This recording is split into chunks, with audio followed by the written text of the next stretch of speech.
My name is Abhishek Jain, and I'm pleased to invite you all to the first episode of the Master of Dental Surgery, or the MDS series by Planting. We will be covering a MDS in orthodontology from the Maulana Azad Institute of Dental Sciences. Towards the end of this session, we will also be having a Q&A session for which I would request you all to put your questions in the live chat box. Today, we're very fortunate to have with us Dr. Nida Nair, a graduate of the 2016 batch of Maulana Azad Institute of Dental Sciences, who then went on to pursue her master's or the MDS in orthodontology from the Maulana Azad Institute of Dental Sciences in 2020. She is currently a senior resident at AIMS. In this session, Dr. Nida will be speaking in detail on the application process to the Maulana Azad Institute, as well as the opportunities that are available both during and after completing an MDS from the same. I would now like to hand it over to Dr. Nida to begin this session. Thank you, Abhishek. Thanks a lot for the introduction. It's great to be here, to be given a chance to direct my juniors and aspirants in my field. I would start sharing my screen.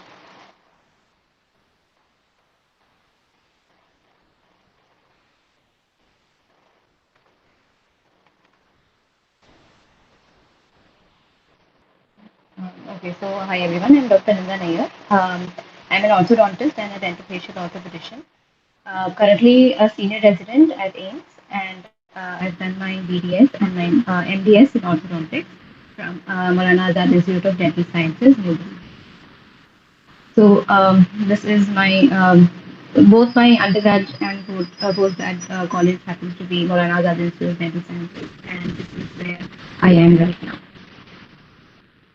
Okay, I think I'd first like to address the why of MDS orthodontics and facial orthopedics. Well, this is for every dentist who aspires to specialize in orthodontics, someone who's interested in predicting human bone growth, interested in intercepting it and sometimes manipulating it to suit our desires. Aesthetics is a booming area today, and the clientele or the patient pool, I would say, is constantly expanding at an exuberant pace. Although most commonly braces is the most commonly associated thing with orthodontics, it also orthodontists play a vital role in managing a lot of debilitating conditions which significantly impact routine quality of life of patients. And I'm talking about severe facial disfigurement, like in syndromes, developmental deformities, cleft lip and palate, and things like that. So this is a key area where we can impact the quality of life of patients, other than promising them good aesthetic. A very interesting portion of this field is collaborating with maxillofacial surgeons to literally change faces. However, it is a field that demands foresight and a little bit of patience to see treatment results, because we can't move teeth or make the bone grow faster than normal limits. So your patients may take time to appreciate the changes and the treatment results, but the exhilaration and thrill that you feel seeing their self-esteem and confidence skyrocket once the treatment is over, that is beyond words. And I mean, I've seen shy, recluse patients transform into excited, talkative persons just because they were more cheerful now because of a better smile. Also, I would say, unlike some of the other branches of dentistry, orthodontics is one field which needs rigorous formal training, and 3 years is the least one can do to do justice to this science. Another aspect I would like to touch upon before starting is that this is the area of specialization. This is the era of specialization. Patients are not coming seeking a dentist now. They're coming seeking an orthodontist, prosthodontist, and endodontist. So this, I mean, India is quickly moving towards a specialist-driven dental healthcare system, and specialization is something every dentist should pursue. Okay. Um, so this was why MDS in orthodontics, and it also covers a portion of who should apply for it. So all those interested in following this um, mode of treatment should go for this. Another uh, part of who is who can apply. Um, so every dentist who has passed his VDS from a recognized University of India is eligible to take this exam, which helps you apply to postgrad school. There are two main gateways. Um, these are the various dental specialties, and I'll come to it later. These I want to show some cases how orthodontists can bring about change. This was a young child, very shy, with buck teeth, and I saw him transform into a very confident, jovial person because of a confident smile. He used to laugh and talk more towards the end of treatment. This is another patient. I just want to highlight how such a disfigurement, disfigurement can impact a child and at that impressionable age, and how you can really transform their lives. Okay. Yeah, coming to the second part of who. So there are two main gateways to apply to orthodontic dental school. One is NEET MDS, which is the largest scale exam, and the other is INI CET. I'll come to that later. So the who part differs for both of them. There is no minimum aggregate mark requirement for NEET MDS. However, INI CET requires a minimum of 50 to 55%. I mean, based on the categories, the minimum number of aggregate marks in your VDS. That's about the who. Even foreign Indian nationals having studied in foreign universities at the undergraduate level can apply for post-graduation. In that case, their foreign medical graduate examination marks would be counted in lieu of the conventional aggregate VDS marks. That exam is called the FMG. So how do you apply and get admitted to an orthodontic school? Is as I said, there are two main gateways. There used to be more than these when AIMS and institutes like AIMS, VGI, Chandigarh, etc. used to hold different separate exams. However, from this year on, I think just a couple of months back on, there has been it has been decided to conduct one exam as NEET MDS and another for institutes of national importance, INI, and the exam is called INI CET, that is Institute of National Importance Common Entrance Test. I'll come to which all colleges take their applicants through that exam. So coming to NEET MDS, as I said, it is the largest scale of exam that is conducted. It is conducted by the National Board of Examinations established by the Government of India. It is conducted as a computer-based multiple choice question format and held in over 70 centers across the country. So the vast majority of dentists apply through this. Almost all the dental colleges and institutes in India, their intake depends on this exam. Now, this exam is eligibility cum ranking exam. That is, you need to qualify this exam first. That is, attain a minimum of 50 percentile for general category, 45th for general category with disability, and 40 percentile for the other categories. So only once you qualify this, you are eligible for counseling, which takes you to dental school admission. So all the information regarding this is available on the following links that I've put up here: nadboard.edu.in, nbe.edu.in, The information about counseling is provided on mtc.nic.in. The exam format is currently for the past 3 years at least, it is being held as a one session exam. Although when I passed, it was a multiple day, multiple session type exam. But yes, now it is a single session exam. It has 240 multiple choice questions, um, divided into two segments now. One is a more um, general, that is pertaining to the medical subjects, and the other one is more specialized about dentistry. There's negative marking. There's 25% negative marking. That is 4 marks per question and 1 mark of negative marking. Um, all the dental institutes in India have seats divided into two categories. So one is the All India quota, and the other is the state quota.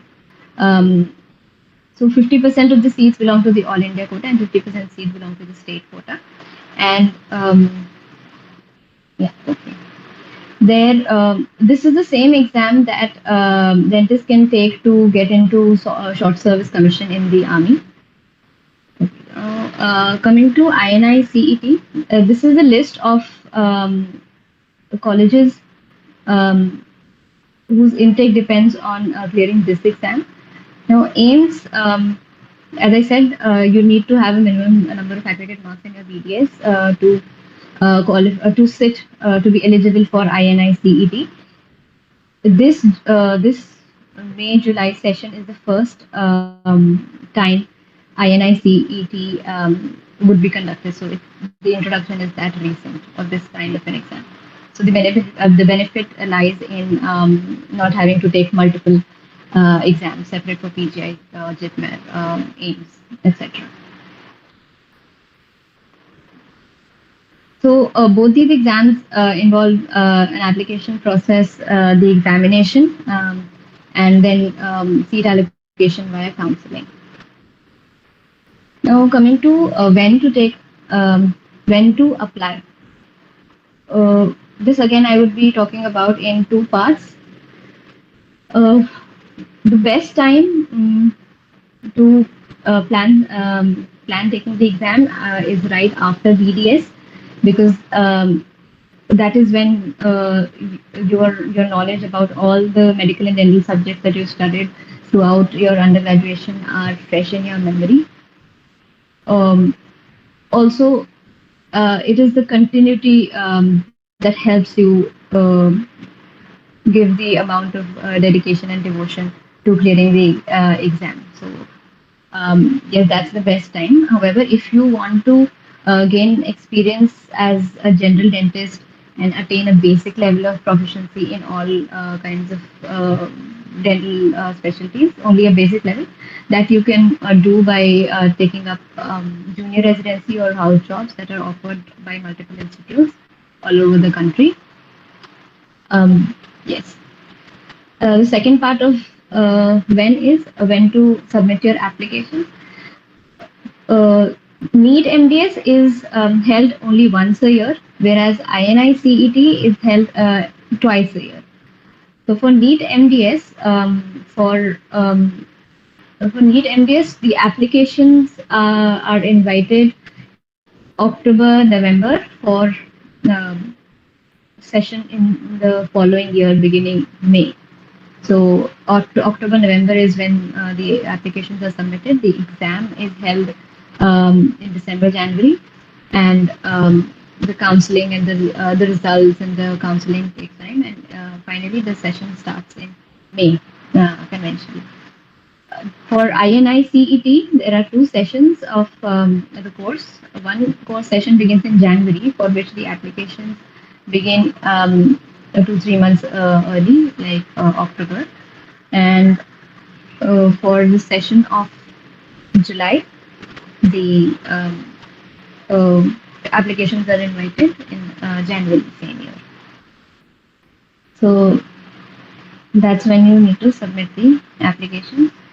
I do feel that people or candidates applicants appearing right after BDS have an edge because they, as I said, the information and all the knowledge is fresh in their minds, and those who have been consistent and passionate throughout the dental school certainly have an edge over the others because all that you've got to do just before the exam is to brush up those medical subjects which you've read in the initial 2 3 years, and you don't need as many revisions as someone who's taking up the exam 2 3 years after BDS would be needing.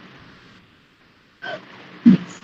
It is indeed tough to manage internship along with preparation, but someone who has been consistent throughout the 4 years of undergraduation would be able to crack it. Now, coming to which dental school. So you should target government schools first of all, and amongst that, I would say, yeah, Maulana Azad Institute of Dental Sciences is the best institute in India, and AIMS, New Delhi tops the list amongst AIMS, and BDI Chandigarh is also good. What I would say are the benefits of being in a good dental school is that one, the patient footfall is amazing, and you're exposed to all kinds of pathologies and different kinds of treatment modalities and techniques, and your training is at par with the best. So picking the right, targeting the best dental school is very important. Other advantages of being in a good dental school is that it catapults you into a strong network of people. I mean, you're already amongst the top brass of the country, and that helps you quickly escalate in your career. Another sign of a good dental school is good research possibilities. There has to be emphasis on pursuing research. Having a good number of publications helps you end up jobs more, and builds a strong application in case you want to pursue further specializations.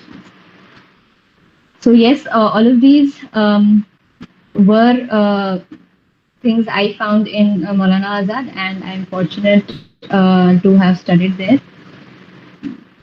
Another advantage is that it was very well built in terms of infrastructure, and the technological advances were high, and the extent of specialization of each dental department was very high, and I think that stems from the institute being autonomous rather than being a part of a medical institution. Um, so yes, it builds you holistically and makes you strong in your specialization.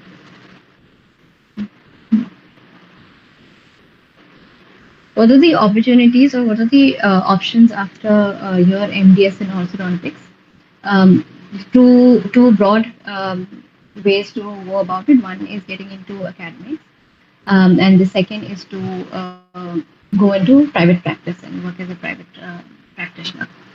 So amongst yeah, the options in academics begin with, say, senior residency, which is what I'm doing, which is a 3 year program, and it helps you strengthen your skills as a specialist. Um, then after senior residency, you can apply for faculty positions, assistant professor, and thereafter associate professor and professor. Other than that, there are research positions released by organizations like ICMR, Department of Science Technology, and various other bodies, which may range from a 1 year research project to a 3 year research project. So those who are interested in research can pursue that. There is also a PhD now introduced in a number of institutions all over the country. So which is typically a 3 to 5 year long course. And currently there are only a few institutes offering it, so it does make you stand out in some respects. You can always apply abroad for a PhD for research positions. So that's an interesting area. However, it is better to be involved in research in the country, have a few publications, and build your resume to apply for a full-time PhD. You can also do fellowships in cleft and craniofacial orthodontics. Um, as I said, this is the era of specialization, and in order to give the best quality care to patients, having a formal training in those specializations really helps. And the patients, I mean, it is a treat for patients to be um, managed by well trained team, and then it is satisfying to you as a professional. So fellowships in cleft and craniofacial orthodontics in India, one that is recognized all over the world, that is by the American Dental Association and Cleft Palate Craniofacial Association, is in AIMS New Delhi, um, and a number of universities outside India. So that's one thing that you can explore. It is usually about 1 or 2 years long. And then you can always go for, yeah, so the other pathway is to get into private practice. You can either set up your own clinic, or you can be a visiting consultant. A lot of clinics require orthodontists, and collaborating with multiple clinics at a time is what you can do as a visiting consultant. The common myths, mostly these myths need to be busted at the time of your undergraduation, when you're choosing your career as a dentist.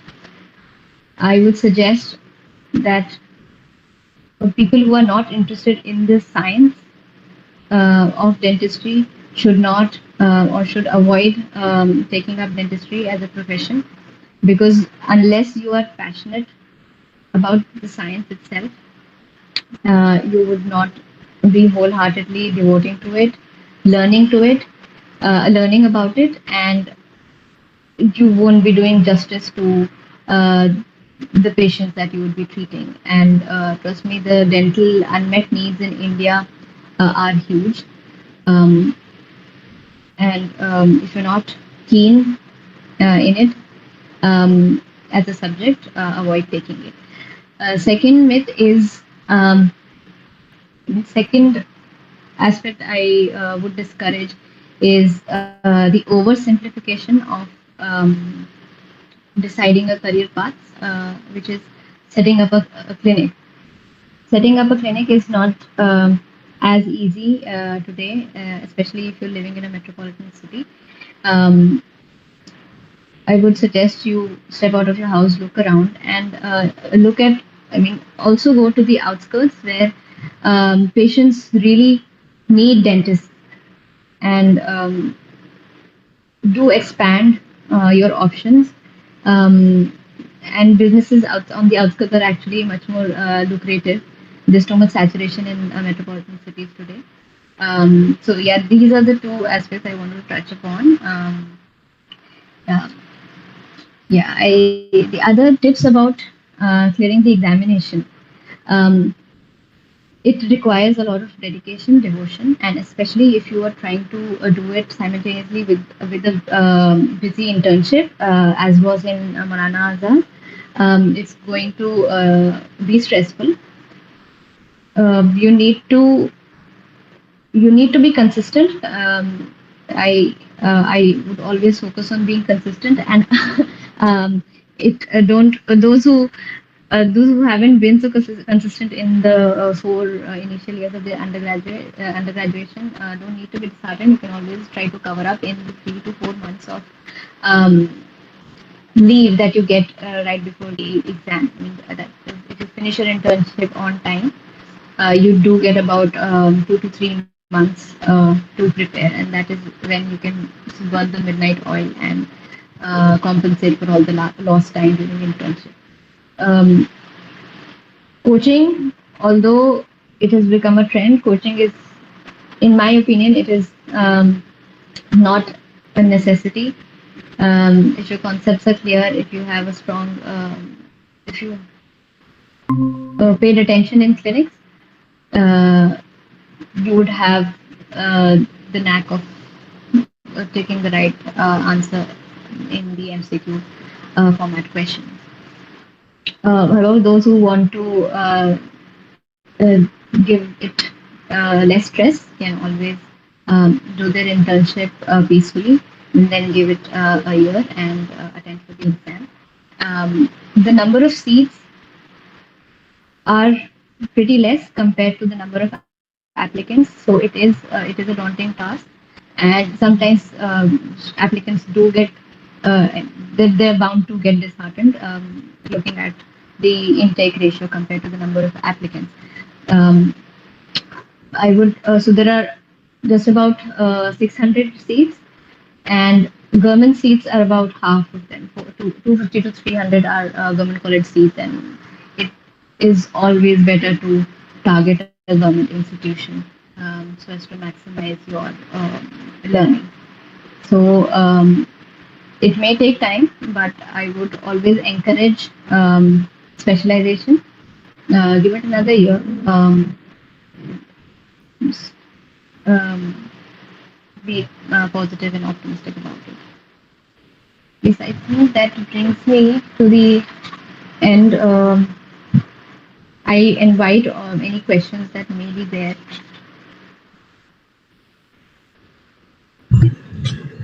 Thanks a lot for that, Dr. Nida. I think that was a very, very detailed session. And I think you've also managed to cover the importance of doing an MDS and also all the details about the exams that actually allow you to do take this degree in India. So thanks a lot for that. I do have a couple of questions for you. My first question is actually with respect to the very selection of an MDS, like as to which particular MDS degree a student should take. So, could you elaborate a little bit more on how a student should go about deciding which would be the best MDS for them, apart from, of course, the rank considerations? Yes. So the field of specialization in MDS is a personal choice. Firstly, during the internship, which is when we have great exposure in clinics, although it starts in third year. So the third year, final year internship are the years when we are dealing with patients and doing all the clinical procedures. So I would encourage aspirants to identify their strength and identify what they like doing the best during these clinical years, and then take a call.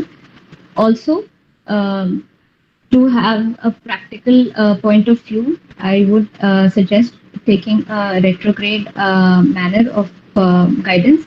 That is, you could speak to specialists, maybe with 10 to 15 years of experience, who have been on the ground as private practitioners, as faculty members in various specialties, and talk to them about the specialties. And I think that is what I did, and I got some really good insights and helped me make an informed decision about which specialty to opt for. It also depends on person qualities as well. As I said, orthodontics is a field that requires a bit of patience because typically the treatment duration ranges from a couple of 8 to 9 months to 2 to 3 years, maybe depending on the complexity of the case. But the advantage is that you get to be around mostly youngsters. Your patient clientele is mostly young, and You have a nice time in the clinic, and sometimes you end up making a permanent bond with them. Um, as an everlasting friendship. Whereas a specialty like prosthodontics is mostly dealing with geriatric patients. Um, Although, yeah, prosthodontics is also a very good specialty because missing teeth. So that is the for those of you who don't know, the prosthodontics is a specialty which involves replacing missing teeth. A lot of, I mean, a good portion of your dental patients are looking for prosthodontics. Feels like oral and maxillofacial surgery is for someone who's passionate about surgeries. I mean, it also gives you an opportunity to venture into oncology, cleft lip and palate surgeries, and orthodontic surgeries. That is jaw surgeries, as I said. So that field is closer to medicine. So those of you are interested in that sort of a field and are ready to be okay with emergency calls, night duties, trauma management calls, you can opt for oral and maxillofacial surgery. Mm, The advantage, I would say, in fields like oral and maxillofacial surgery and endodontics um, is that you can see instant relief of pain. I mean, compared to orthodontic, that is not instant, but yeah, compared to orthodontic treatment, where in a couple of days or weeks you see the results, and so that is a source of instant motivation. Whereas in orthodontics, you do need to wait for a couple of months. But as I said, once the treatment is over, your patients don't forget you. Um, Endodontics is, I would say, the bread and butter of a dentist. Root fillings, restorations, root canal treatments are the most common needs of a dental patient. However, it requires a lot of tactile skill. Someone who is okay not having a visual picture so much and is intrigued by tactile feel, manual intricacy. They would like endodontics. Uh, um there are other fields. Periodontics is also a very I mean, it is really upcoming. Although the patient awareness in India as of now is low, but as I said, it is India is moving fast towards a specialist-driven healthcare system. So we would need periodontists, and endoperioral lesions are pretty common. An endodontist would um, many a times require a periodontist to work with them. Oral pathologists are a very important um, uh, part of diagnosing tumors, cysts, any swelling in the orofacial region. And what I want to highlight is that there are less number of people who can do that. General pathologists, I mean, it is many times outside the realm of a dental pathologist to histopathologically diagnose oral swellings, tumors, cysts. Similarly, for oral medicine and radiology, it holds special significance because it focuses on holistic diagnosis, covering all dental specialties. Public health dentistry is hugely underrated, especially in a country like India where the awareness is low. Public health dentists have a huge responsibility to uh, build this awareness, and I think we need more public health dentists in India. Yes, so it is a personal choice. As I said, you need to keep in mind a number of factors. What you, what kind of lifestyle you prefer, uh, what kind of a person you are, and what your seniors can tell you about it. Thanks a lot for that. I think that was a very, very detailed answer. And thanks for that. I think you've also explained in brief the different options that are out there and how one could actually go about choosing from the different ones. So thanks for that. I think moving to my last question for today's session, with it, like this is a very general question with respect to both a BDS and also an MDS degree that you take up in India. What exactly is the scope of a student who finishes these degrees in India and then, let's say, wants to go outside India and practice dentistry? Okay. Different countries have different set of rules, and if I talk about, I'll go country wise, beginning with say Canada, which is actually most it's a hot destination these days. So for countries like Canada, US, New Zealand, Australia, they don't recognize Indian BDS as a dental degree. In Canada, you either have to take five exams, which is one of the licensing exams. Take those five exams, which are across, I mean, spread over 2 to 3 years, depending on the attempt you qualify those exams in. So in Canada, you can either take those five exams and then get a dental license to practice there, or a second route is to just take the initial two exams and then enter into their dental school and study for 2 years. So those are the two pathways in Canada. So if you go through their dental school, you would get a DDS. Whereas if you go through the five exam taking process, you would be um, uh, getting an equivalency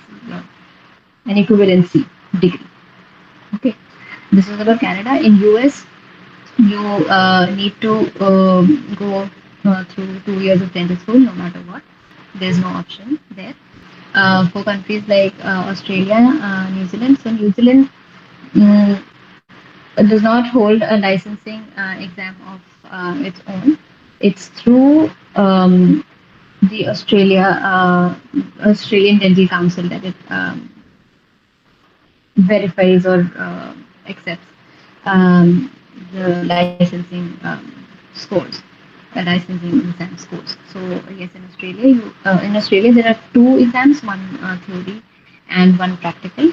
The theory exam, there are centers within India as well for theory exams, but the practical has to be taken in Australia only. Um, Whereas for US, Canada, none of the for Canada, none of the exams are held in India. They're all in Canada and US. For countries like yeah, UK, you have to give ORE, which is again held in two parts. First, yeah, theory, and then practical. Um, Similarly for Ireland, Ireland has a separate exam. Countries in the Middle East is where you don't need to go through dental school, and they do recognize Indian BDS. They just want you to pass their licensing exams, which go by the names of HAD, or which is separate for Dubai, Abu Dhabi, etc. Um, the advantage in Middle East is that you can go as a specialist as well. You just need to have 3 years of experience post MDS as a specialist, and then you can take their specialist licensing exams and work as a specialist. Um, Unlike the previously mentioned countries I said, where uh, specialization is acquired only if you go through their specialty school, except one. Um, I, there's one option in Canada. I will not go in detail. People, I mean, students can look it up. on the website. All the information is available. Um, yeah, so that would be, yeah, what we speak about options outside India. This is for licensing. I was talking about licensing, that is, if you want to go and practice there. However, if you want to just study there, you can do an MSc in orthodontics, a fellowship in orthodontics, 1 year long, 2 year long in the UK, in US, in Canada, and come back. So even though you study there, you're trained there, it's not a guarantee to acquire the license as an orthodontist. So you can, if you're eager to learn from them and come back to India, that is always an option. Thanks a lot for that. I think that also answers the question. So thanks again for that. I think with that I come to the end of the Q&A session and also of the session. So thanks a lot, Dr. Nida, for taking out the time for this wonderful and very detailed session. I'm sure this is going to be very useful for future applicants. Thank you. Thank you for having me.